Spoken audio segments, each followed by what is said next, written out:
Okay, let's jump right in. Today, we're doing a deep dive into a really pivotal moment, the 1987 Nobel lecture from Bednorz and Müller. Ah, yes, the high-temperature superconductivity breakthrough. It's quite a story. Absolutely. It details that, well, frankly, chaotic research journey that just blew the top off what everyone thought was possible for superconductors. It really did because, before them, the field was kind of stuck. The highest critical temperature, the Tsio, was just stubbornly low. We're talking things like niobium-germanium alloys, right? Exactly. And even their own earlier work at IBM Zurich, doping strontium titanate, which was promising in some ways. But still only got to what? A maximum of 1.2 Kelvin, painfully low. It just shows how hitting a wall the conventional metallic approach really was. And talk about pressure. There's that story about their collaborator, Gerd Binnig. Oh, right. He worked with them on that low TC stuff early on. Yeah, and then he moved on to develop the scanning tunneling microscope. And won the Nobel for it in '86. The year before, Bednorz and Müller got theirs for the high TC discovery. Imagine that. Watching your colleague get the prize while you're still battling away at just over 1 Kelvin. It sets the stage perfectly, doesn't it? The need for a totally different idea. So how radical was this new idea? They basically ditched metals altogether. Completely. They shifted focus to complex oxides, materials usually thought of as insulators, like ceramics, perovskites specifically. Okay, wait. Why oxides? That seems so counterintuitive for superconductivity. Well, the thinking was different. They weren't looking for metallicity in the usual sense. They were hunting for really strong coupling between electrons and the lattice vibrations, the phonons. And they had a specific mechanism in mind. Yes, this concept of Jahn-Teller polarons. It's a bit technical, but the core idea involves using transition metal ions, like copper 2+, Yeah, okay. which have these specific electron configurations that naturally cause the surrounding crystal lattice to distort spontaneously. So you need an imperfection, a distortion built in. Kind of, yeah. That local distortion, that instability, could act like a sort of super strong quantum spring, potentially mediating the electron pairing needed for superconductivity, even at higher temperatures. Huh. So they tried this idea out. They did. They started with nickel systems back in '83, but that didn't really pan out. It was discouraging. Not the breakthrough yet. Not yet. It took until 1985, but they finally decided to bet heavily on copper, and that turned out to be the key move. And that led to the moment. Pretty much, yeah.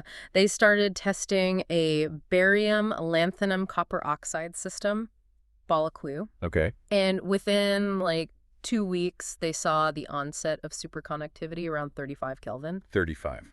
Compared to 1.2 before? Or the existing world record, which was around 23 K for the alloys. So yeah, 35 K was just incredibly high. Unbelievable almost. So unbelievable they were hesitant to claim it outright. Exactly.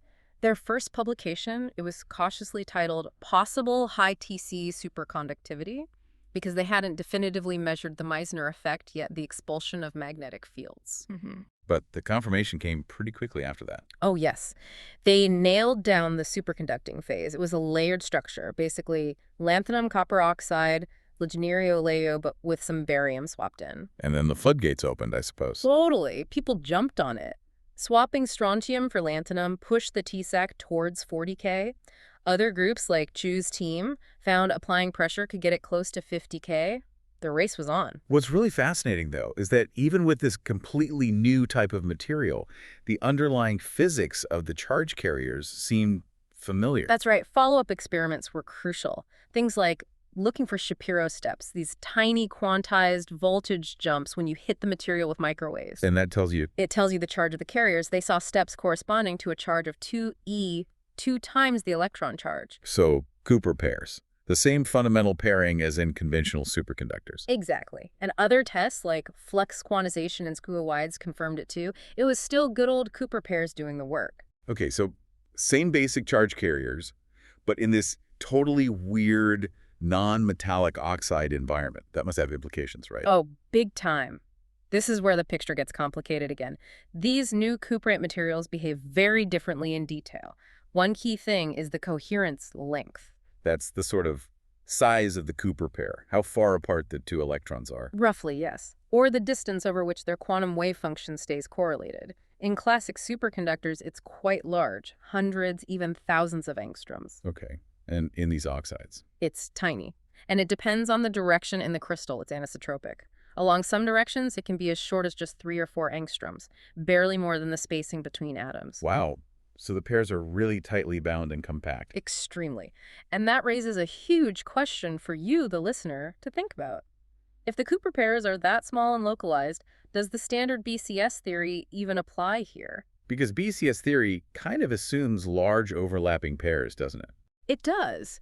That tiny coherence length really forces scientists to reconsider the fundamental theory for these oxides. It's why people started looking seriously at alternative models. What's that, Jazz?